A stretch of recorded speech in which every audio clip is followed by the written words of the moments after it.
찬송 받으실 하나님이란 제목으로 말씀 나누겠습니다.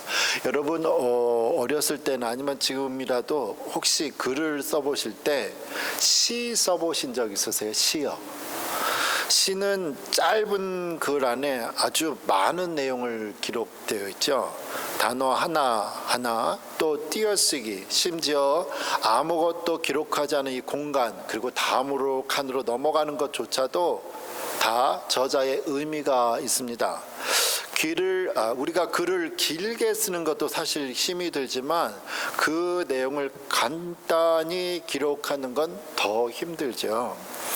오늘 우리가 설교 본문을 보면서 에베소서의 저자 바울을 보았습니다. 바울은 이 교육 배경이 오늘날 말하면 법대를 나온 변호사, 판사, 검사 이런 사람입니다. 아주 논리적인 사람이죠. 그는 길게 말하면 사람들이 이해하지 못하니까 아주 간단히 정리하는데 익숙한 사람이었습니다. 그리고 지금 이 에베소서를 쓰고 있을 때 바울은 로마 감옥에 있었어요. 그는 감옥에 있었기 때문에 생각할 시간이 아주 많이 있었습니다.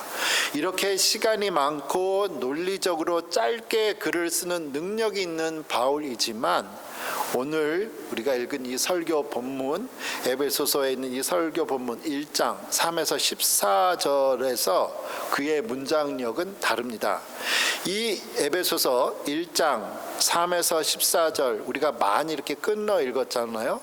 그런데 원문에는 이게 한 문장으로 되어 있습니다. 바울이 쉼 없이 뭐 하고 싶은 얘기를 길게 썼어요. 이 내용은 성경 전체에서, 신구약 전체에서 한 문장으로 된 가장 긴 부분입니다. 이 똑똑한 바울이 왜 이렇게 긴 문장을 사용해서 한국말을 읽었는데 우리도 뭘 읽는지 모르지요. 왜 정신없게 했을까? 그만큼 바울이 이 문장을 통해서 하고 싶은 하나의 주제가 있기 때문에 한 문장을 사용했습니다. 우리가 읽은 이 한 문장의 본문이 근데 너무 길어서 이해할 수가 없는 거예요. 그래서 성경을 번역하는 분들이 우리가 그나마 이해하기 쉽게 몇 문장으로 나눴습니다. 어떤 걸 기준으로 문장을 나눴냐면 이 주제, 여기에 세 가지 주제가 있거든요. 이 문장에서 하나님, 예수님, 그리고 성령님께서 하신 이 구원의 역할을 세 부분으로 나누어서 설명하고 있습니다.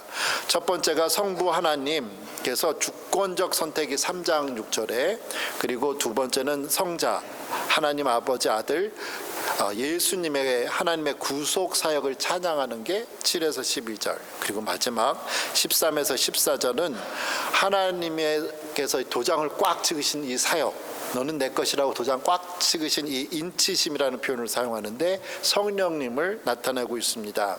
첫 번째 에베소서 1장 3에서 6절에 나타난 이 하나님 아버지의 주권적 사실을 보도록 하겠습니다. 제가 여러 가지 색깔로 좀 표시를 해놨는데요. 이렇게 해야죠. 찬송하리로다. 처음이 찬송하리로다 시작이 돼요.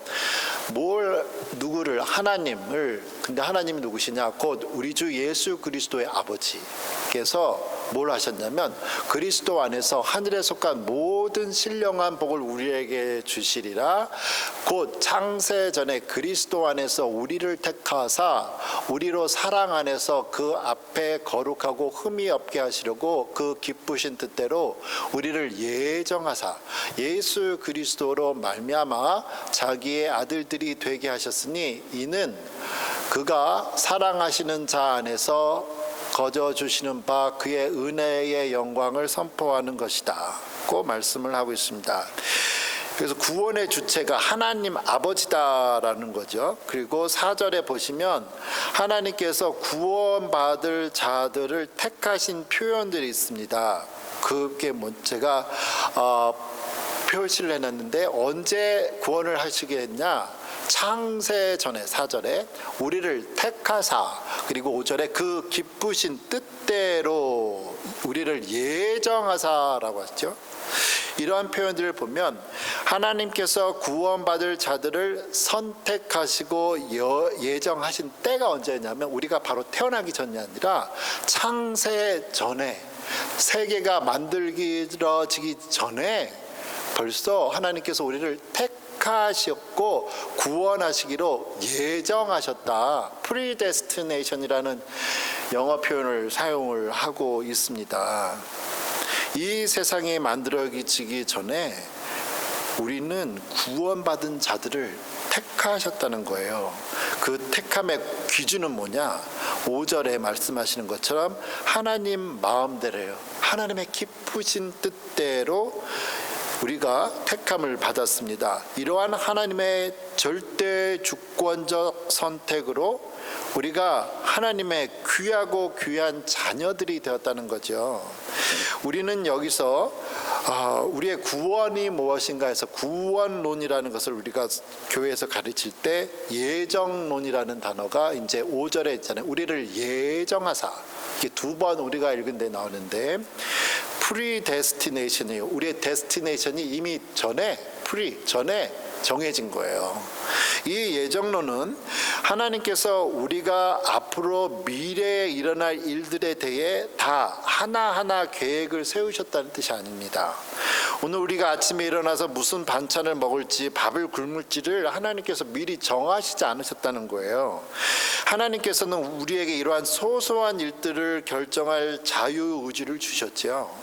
우리가 소위 말하는 예정론, destination, predestination, 우리의 운명이 이미 결정이 됐다고 할 때는 우리의 구원하고 관계된 것을 말할 때 사용하는 겁니다. 하나님께서 창세 전에 하나님의 절대적인 이 기쁘신 뜻대로, 하나님 마음대로예요, 구원받을 자들을 이미 정하셨기 때문에 우리의 구원이 흔들리지 않는다는 사실, 그리고 이걸 의심할 필요가 없다는 겁니다. 그렇다면 하나님은 왜 어떤 사람들은 구원을 하시기로 하셨냐고요. 하나님 마음대로라고 5절에 써 있잖아요. 기쁘신 뜻대로. 그리고 6절에 근데 답이 있습니다. 6절에 하나님께서 왜 우리를 구원하셨냐? 6절에 이는, 이렇게 하고 있죠. 이는 목적이 뭐냐? 제가 밑줄 쳐놨는데요. 이는 그의 은혜의 영광을 찬송하게 하려 하십니다. 하나님께서 예수 그리스도 안에서 우리가 구원받은 사람들이 하나님을 찬양하도록 우리를 구원하셨다는 거예요. 그렇다면 또 이런 생각도 해볼 수 있습니다. 아니, 그러면 하나님께서 혼자 그냥 심심하시니까 우리를 찬양하는 기계로 만드셨나? 이거예요. 바울은 로마서, 똑같은 저자죠. 바울은 로마서 9장에서 특별히 19절 20절에서 하나님의 이 선택적 구원에 대해서 불평하는 사람들을 소개합니다. 왜 누구는 구했고 누구는 안 구했어요? 할 수 있잖아요. 그때 대답이 로마서 9장 19절에서 20절에 제가 쉬운 성경으로, 쉬운 번역 성경이 있는데 한국말 중에 쉬운 성경으로 올려놨습니다. 제가 읽어보죠. 이처럼 하나님께서는 자신의 기쁘신 뜻에 따라 자신이 원하는 대로 하십니다. 하나님 마음대로라는 거예요. 그게 하나님 주권이에요. 그래서 불쌍히 여기시고자 하는 사람을 불쌍히 여겨 자비를 베푸시고 완악하게 하시고자 하는 사람을 완악하게 만드십니다. 그러면 이제 얘기가 나오잖아요. 20절에. 그러면 여러분이 그대는 이렇게 말할지도 모릅니다. 그렇다면 왜 하나님께서는 우리에게 책임을 지십니까? 내가 악하게 된 거에 대해서 도대체 누가 하나님의 뜻을 거역할 수 있단 말입니까? 하나님께서 이렇게 하시겠다는데 누가 거역할 수 있단 말입니까? 우리 책임 없잖아요. 그러면 그럴 때 21절에 바울이 이렇게 얘기하죠. 그렇게 말하지 마십시오. 그대가 누구이기에 감히 하나님께 말대꾸를 한단 말입니까? 생각해 보십시오. 만들어진 것이 자기를 만든 분에게 왜 나를 이렇게 만들었어 하고 따질 수 있겠습니까? 하면서 바울이 이제 예를 든 거예요. 그러면서 말하기를 계속 또 이제 밑에 얘기에 그릇을 만드는 사람의 얘기를, 토기장이의 예를 듭니다.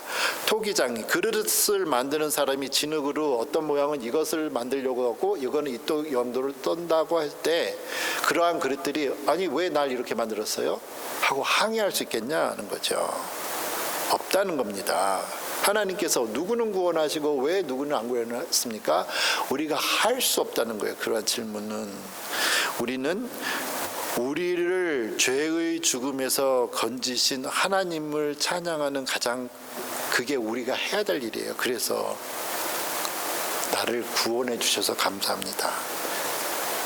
우리는 이 구원의 감격이 있기 때문에 매일 일어나는 크고 작은 일에도 흔들리지 않고 하나님을 찬양할 수 있죠. 이제 두 번째, 예수님께서 그렇다면 우리의 구원을 위해서 하신 일이 무슨 일인가 보도록 하겠습니다. 제가 앞에서도 3에서도 6절에서 계속 이렇게 노란색으로 그리스도 안에서라는 거에 다 표시를 했는데 여기서도 해놨거든요. 7절에서 12절에 그러죠. 우리는 그리스도 안에서 그의 은혜의 풍성함을 따라 그의 피로 말미암아 속량 곧 죄 사함을 받았느니라. 이는 그가 지혜와 총명을 우리에게 넘치게 하사 그 뜻의 비밀을 우리에게 알리신 것이요 그의 기뻐하심을 따라 그리스도 안에서 때가 찬 경륜을 위하여 예정하신 것이니, 예정이란 말이 또 나왔죠. predestination. 10절에 하늘에 있는 것이나 땅에 있는 것이 그리스도 안에서 통일되게 하려 하심이라. 11절에 모든 일을 그의 뜻의 결정대로 일하시는 이의 계획을 따라 우리가 예정을 입어 그 안에서 기업이 되었으니 이는 우리가 그리스도 안에서 전부터 바라던 그의 영광의 찬송이 되게 하려 하심이라. 제가 11절과 12절에서도 구원의 예정론과 관계된 표현, 예정이라는 표현을 밑줄을 또 쳐놨는데요. 모든 일을 따라라고 하고 있잖아요. 그의 결정을 따라서, 계획을 따라서, 예정, 전부터, 이런 표현들을 제가 표현해 놨습니다. 여기서 7절은 우리가 구원을 받은 이유는 바로 예수님의 풍성한 은혜로 예수님께서 우리를 대신해서 속량, 그 값을 치렀다. 죄값을, 죄사함을 받았다는 거예요. 9절에서 예수님께서 아무 때나 이 땅에 또 태어나신 것이 아니라 왜 하필이면 2000년 전 예루살렘에서 베들레헴에서 태어나셨나, 이스라엘에. 그게 다 하나님의 때라는 거예요. 하나님의 때가 찬 경륜을 위하여서라고 9절에 얘기하고 있죠. 하나님이 다 최고의 시간에 예수님을 최적의 장소에 보내신 겁니다. 인류 구원을 위해서. 그리고 아까 6절 앞에서도 본 것처럼 지금 여기에서도 제가 그리스도 안에서라는 표현을 노란색으로 많이 표현을 해놨거든요. 자주 나왔잖아요. 몇 번이나 나왔을까요? 제가 이 in Christ, 그리스도 안에서라는 이 표현 in Christ 라는 표현을, 영어 표현을 제가 컴퓨터로 물어봤어요. in Christ, 그리스도 안에서라는 표현이 에베소서에 몇 번이나 나오나 보니까 어느 분이 정말 세어보셨더라고요. 원문을 통해서 164번이 나와요. 에베소서는 6장이 있는데 거기에 164번이, 그러면은 한 장에 거의 30번씩 나온다고 보면 되는 거예요. 어마어마하게 많이 나오죠. 이걸 뭐죠? 이렇게 그리스도 안에서라는 표현이 나오는 것, 이렇게 많이 나오는 것은 우리의 구원이 예수님과는 동떨어져서 생각할 수 없다는 겁니다.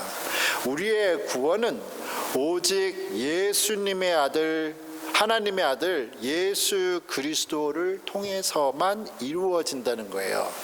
어디에 가면 교통의 중심지라는 게 있죠. 모든 길은 다 거기를 통해요.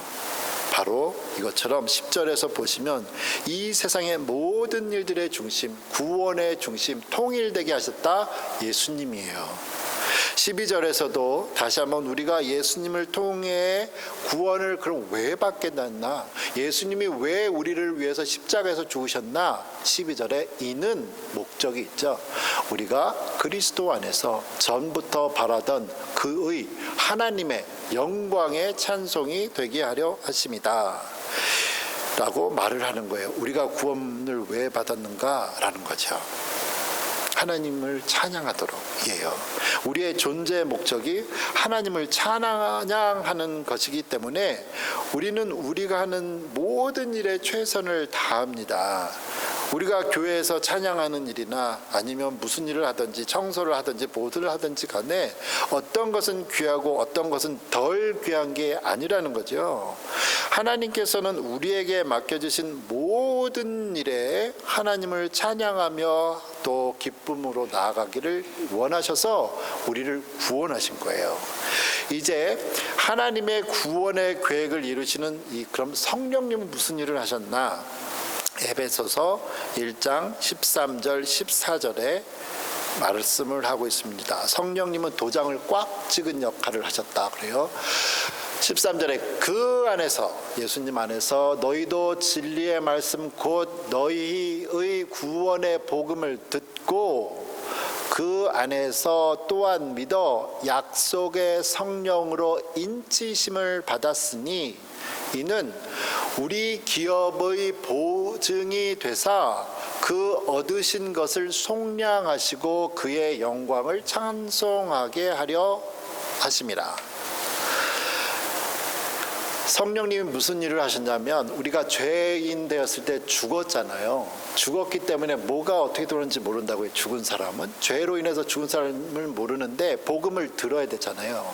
그 복음을 듣게 누가 해주셨냐, 깨닫게 누가 해주셨냐, 그것을 어두운데 우리의 조명을 누가 해주셨냐, 곧 너희의 구원의 복음을 듣고 하신 것, 복음을 깨닫게 하신 것, 우리가 이걸 다시 한번 거듭났다라는 표현을 하는데요, 그게 성령님이 하신 거예요.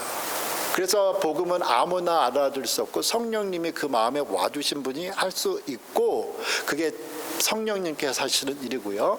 또 구원과 더불어서 똑같은 표현이 이제 두 번이 나왔는데 빨간색으로 제가 쳐놨죠. 성령의 인치심을 받았다. 그리고 영어는 seal, 도장을 꽉 찍었다 아니면 묶었다 할 때 seal한다, 꽉 조였다 이런 표현할 때 seal한다는 표현을 사용하죠. 성령의 인치심, 도장인자, 도장을 꽉 찍었다. 그리고 기업의 보증이 됐다라는 겁니다. 우리가 도장 언제 치죠? 계약서 할 때 아니면 중요한 일을 할 때 사인을 하든지 도장을 찍죠. 우리가 차나 집 그리고 어떤 결정을 내릴 때 함부로 도장을 찍지 말라는 이유가 있어요. 내가 감당할 수 없는데 함부로 도장을 찍었다가는 큰일 나니까 그렇죠. 그러나 이 세상을 만드신 하나님께서 하나님이신 이 성령님께서 우리의 구원에 대해서 도장을 꽉 찍으셨다는 것은 내가 얘 구원 책임진다, 얘는 내 거야 하고 도장을 꽉 찍어 놓는 거예요. 그리고 나서 물건을 살 때 우리도 너무 큰 집 같은 거 살 때, 자동차 살 때 우리가 다운 페이먼트 하잖아요. 디파짓 해놓죠. 뭐예요? 이거 아무도 못 건드려, 이거 내 거예요 라고 하죠. 그게 바로 기업의 보증이 되는 거예요. guaranteeing deposit이라고 영어를 쓰고 있는데 deposit라고 영어 표현이 있었어요. 보증이, 나 이거 사겠다. 진승이는 이제 내게 구원받은 사람이야. 내가 도장을 꽝 찍어 놓았어요. 절대 변하지 않는다는 거죠. 하나님께서 책임져 주시고 그것을 구원을 이루시고 나를 구원하게 해주셨다라는 거예요. 그렇기 때문에 다시 한번 또 묻습니다. 그럼 왜 하나님께서 이렇게 우리를 구원하시는가? 왜 성령님을 통해서 구원의 복음을 알게 하시고 너는 내 것이다 라고 확실하게 해주시고 너는 구원받은 나의 백성이다 하고 디파짓까지 해주셨냐는 거죠. 14절에 다시 한번 이는 그러잖아요. 그의 영광을 찬송하게 하려시다. 우리를 구원하신 하나님을 찬송하게 하려고 하고 있습니다. 우리가 읽은 성경 본문에서 3번 반복해서 나오던 그 똑같은 문장이 있죠. 이는 그의 영광에 찬송하게 한다. 우리가 하나님 아버지께서 우리의 구원을 계획하신 이유도 하나님의 아들 예수님께서 우리의 구원을 위해 십자가에서 피를 흘리신 이유도, 그리고 마지막으로 하나님의 영이신 성령님께서 우리의 구원이 흔들림이 없다는 것을 확실하게 보증해 주신 이유, 도장을 꽉 찍으신 이유는 뭐냐? 우리로 하나님을 찬양하게 하려 합니다. 그런 거죠. 그래서 오늘 3절 처음에서 찬양하리로다, 찬송하리로다 하나님을 이야기 처음 시작한 겁니다. 이 긴 문장이 구원받은 우리가 찬양하자가 이거예요. 그래서 구원받은 사람의 가장 큰 의무와 목적 뭐죠? 하나님을 찬양하는 거예요. 하나님의 영광을 찬송하는 것이 그것입니다. 우리가 읽었던 에베소서 전체 오늘 3절에서 14절의 내용을 쉽게 영어로 쉽게 표현한 게 있습니다. 그게 우리에 대한 하나님의 구원의 과정을 쉽게 나타냈는데요. 뭐라고 있냐면 구원의 과정, 하나님 Father plans, 하나님이 계획하신 거예요. 절대 주권으로. The Son, 예수님은, 하나님 성자 예수님은 execute는 건 이제 일을 쫙 핀다는 뜻이니까 일을 시작하시는 거예요. 이루신 거예요. 그리고 Holy Spirit, 성령님 뭘 하셨냐? Reveals 했다죠. 죽었기 때문에 복음이 뭔지를 몰라요. 성령님이 깨닫게 해주셔야 돼요. 보여주시고, 그리고 너는 내 것이다 꽉 인치신 게 바로 오늘 우리가 읽은 긴 한 문장으로 된 에베소서 1장 3절과 14절에 나타난 하나님의 이 인류의 구원의 계획을 쉽게 풀이한 내용입니다. 죄에 빠진 우리를 구원하시는 그 계획을 하신 하나님 아버지께서, 또 십자가에 우리를 위해 피 흘려 죽으신 하나님의 아들 예수 그리스도께, 그리고 우리의 구원을 알리시고 보증하시는 하나님의 영이신 성령님을 찬양합니다. 우리의 삶의 목적이, 그러니까 우리의 삶, 언어, 그리고 생각조차도 하나님께 찬양과 영광을 올려드리는 구원받은 복된 자녀들 되시기를 축원합니다.